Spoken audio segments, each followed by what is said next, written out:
Assalamu alaikum and welcome to MK Academy. In this video we'll talk about intelligence test construction. Previous videos में हमने देखा कि intelligence क्या होती है और इंटेलिजेंस को किस तरह से मेजर किया जा सकता है। ये इंटेलिजेंस को मेजर करने के लिए आज तक कितने टेस्ट आ चुके हैं और उनकी एवोल्यूशन किस तरह से हुई। आज के हम इस वीडियो में देखेंगे कि जो इंटेलिजेंस के टेस्ट जिनको कंस्ट्रक्ट किया गया कि इंटेलिजेंस को वो मेजर करें, तो हमें कैसे पता चलेगा कि ये टेस्ट सही है या ये टेस्ट गलत है। तो ये मेजर करने के लिए कि आपका टेस्ट सही से कंस्ट्रक्ट हुआ है या नहीं, दो चीज़ों को मद्देनज़र रखा जाता है। One is validity and the other is reliability. Validity ये होता है कि आपका टेस्ट आपको एक्चुअली में वही मेजर करके दे जो आप चाहते हैं। फॉर एग्जांपल, अगर आप किसी की हाइट मेजर करना चाहते हैं और आप एक ऐसा टेस्ट ले लेते हैं जो कि आपको वेट बताता है, तो नो मैटर्स कि वो आपको कितना सही वेट बता रहा हो, आपका टेस्ट वैलिड कंसीडर नहीं होगा, क्योंकि आपको वो चीज़ मेजर करके नहीं मिली जो आपको चाहिए। और रिलायबिलिटी वो होता है कि अगर आप डिफरेंट सिचुएशंस के अंदर एक ही इंसान पे अपना टेस्ट अप्लाई करें तो आपको सेम रिजल्ट्स मिलें, या आप एक ही इन्वायरमेंट में रहने वाले एक ही एप्टीट्यूड और एटीट्यूड के लोगों पर अगर अपने टेस्ट को अप्लाई करें तो आपको सिमिलर रिजल्ट्स मिल रहे हों, ताकि आपको पता चले कि ये टेस्ट रिलायबल है। कुछ ऐसे टेस्ट होते हैं जो वैलिड हो जाते हैं लेकिन वो रिलायबल नहीं होते। कुछ ऐसे टेस्ट हो सकते हैं जो रिलायबल होते हैं, यानी कि आपको सेम रिजल्ट्स देते हैं लेकिन वो वैलिड नहीं होते, जैसे कि आपको सही चीज़ मेजर करके नहीं दे रहे होते हैं। तो बोथ रिलायबल और वैलिड अगर आपका टेस्ट होगा तो ही आप उसको एक सही टेस्ट मानेंगे for the measure of intelligence.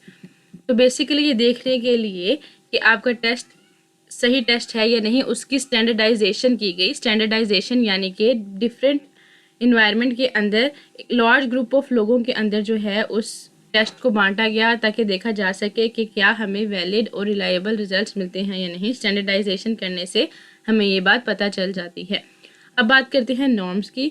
Norms basically वो मेजरमेंट होती है, वो चीज़ होती है जिसके साथ आप मेजर करके अपना रिजल्ट बता सकते हैं कि क्या।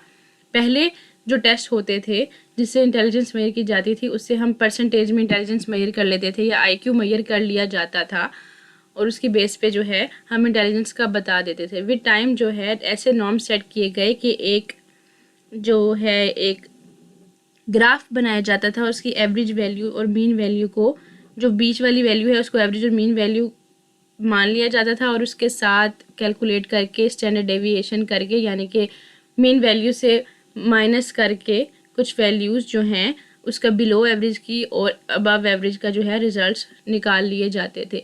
बेसिकली ऐसा होता है, एग्जांपल के तौर पे अगर कोई इंसान, कोई प्रोफेसर, फॉर एग्जांपल एक प्रोफेसर ने कहा कि वो इंटेलिजेंस मेजर करेगा on the basis of golf score. Golf एक गेम होती है, उस बेस पर उसने कहा कि वो मेजर करेगा इंटेलिजेंस। तो जिन लोगों की इंटेलिजेंस एवरेज आई उनको ये वाले जो है प्लेस दे दी गई ग्राफ के अंदर, 95% वाली ये वाली, और उसके बाद जिनकी कम आती गई या जिनकी ज़्यादा आती गई उनको परसेंटेजेस नहीं दी गई, बल्कि उनको स्टैंडर्ड डेविएशन दी गई, इसमें से माइनस करके रिजल्ट्स। तो बेसिकली इस तरह से इंटेलिजेंस को मेजर किया जाता है। लेकिन जब हम बात करते हैं कि गोल्फ स्कोर की बेस पर हम किसी की इंटेलिजेंस मेजर कर रहे हैं, तो हमारा वो टेस्ट वैलिड नहीं होगा। वो रिलायबल हो सकता है कि आपको सेम और अच्छे रिजल्ट मिल रहे हों, लेकिन वो वैलिड नहीं होगा, क्योंकि इंटेलिजेंस की डिफरेंट टाइप्स होती हैं, और सिर्फ गोल्फ स्कोर की बेस पर अगर आप किसी इंसान की ओवरऑल इंटेलिजेंस के बारे में बात करेंगे तो वो सही कंसीडर नहीं किया जाएगा। अब बात की जाती है आईक्यू टेस्ट और कल्चरल बायस की। डिफरेंट कल्चर्स में आईक्यू टेस्ट को क्रिएट किया गया विद टाइम, और उनको बेहतर टेस्ट समझा जाने लगा उस इन्वायरमेंट के अंदर, उस कंट्री के अंदर या उस कल्चर के अंदर। विद टाइम इस बात की रियलाइजेशन की गई कि एक टेस्ट एक कल्चर में अगर आपको अबव एवरेज स्कोर ला के दे रहा है तो इसका इफ़ेक्ट हो रहा है कल्चर की वजह से। अगर कोई और डिफरेंट कल्चर का इंसान एक और कल्चर का टेस्ट देगा तो वो बिलो एवरेज रिजल्ट्स लेकर आएगा, लेकिन इसका मतलब ये नहीं है कि वो इंसान इंटेलिजेंट नहीं है। इसका मतलब ये है कि उसका कल्चर डिफरेंट है, उसकी जो है रहन सहन का तरीका, उसका इन्वायरमेंट डिफरेंट है उस इन्वायरमेंट से जिसके अंदर के टेस्ट को क्रिएट या जनरेट किया गया। तो विद टाइम इस चीज़ को भी देखा जाने लगा और अंडरस्टैंड किया जाने लगा कि अगर आप एक टेस्ट को क्रिएट कर रहे हैं या कंस्ट्रक्ट कर रहे हैं तो आपको कल्चर को, इन्वायरमेंट को, अपनी जो है लोकेशन को मद्देनज़र रखना चाहिए ताकि सही रिज़ल्ट लिए जा सकें।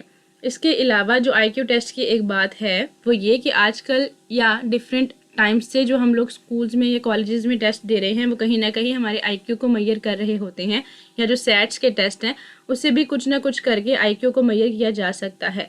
या फिर ऐसा भी कहा जा सकता है कि अगर आप कोई इंटेलिजेंस टेस्ट ले लें तो जो स्टूडेंट्स बिलो एवरेज या अबव एवरेज स्कोर लेकर जाते हैं उन स्टूडेंट्स के जो कॉलेजेस के टेस्ट हैं या स्कूल्स के टेस्ट हैं या डिफरेंट जो टेस्ट हैं वो अच्छे रिजल्ट्स लेकर आते हैं क्योंकि उनकी IQ ज़्यादा होती है। So this was the basic concept about के टेस्ट को किस तरह से अच्छी तरह से कंस्ट्रक्ट किया जा सकता है। Thank you so much for watching.